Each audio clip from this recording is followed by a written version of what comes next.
everybody, it's Coach Kirsten here for week 4. We're actually going to spend the next 2 weeks going through some stretches that you can do after your run to get your body nice and cool down, stretch out those muscles while they're warm, and get you prepped for the next time you'll be out the door.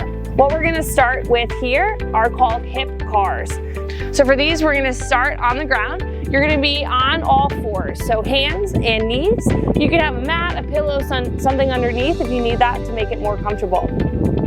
So for those, you're going to kick your leg out behind you, you're going to bring it out to the side, and you're going to bring it all the way around. These are not meant to be done fast.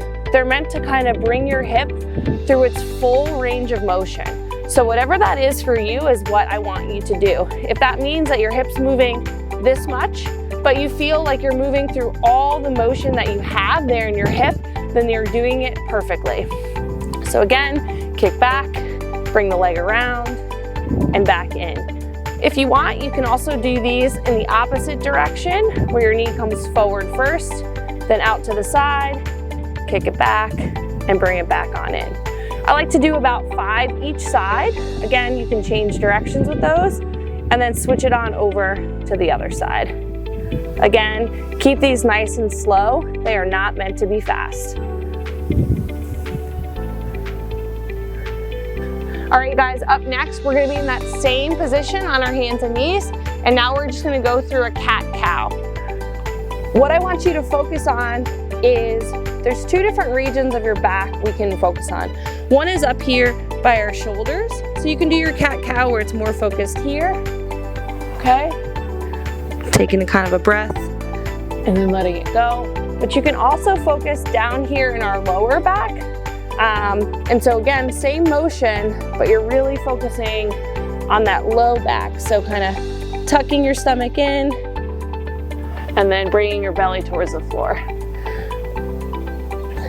Neither one is right or wrong. It's good to work both regions of the spine just to give yourself as much movement as you can.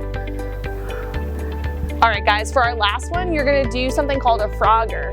Basically, if you can imagine starting in like what's a child's pose, but I want you to take your knees and bring them out a little bit further. This is gonna help with some of our hip motion, and then you just kind of wanna rock forward. You'll kind of feel it on the inside of your hips, and then you can rock back more into that child's pose, and then come on forward. If you're not feeling it as much, what you can do is kind of bring those knees a little bit further out, and then again, rock forward and rock back. Again, if you can't kind of get all the way down into child's pose, that's fine. You can still keep those knees wider, but then just kind of rock forward and back through the range of motion that you have.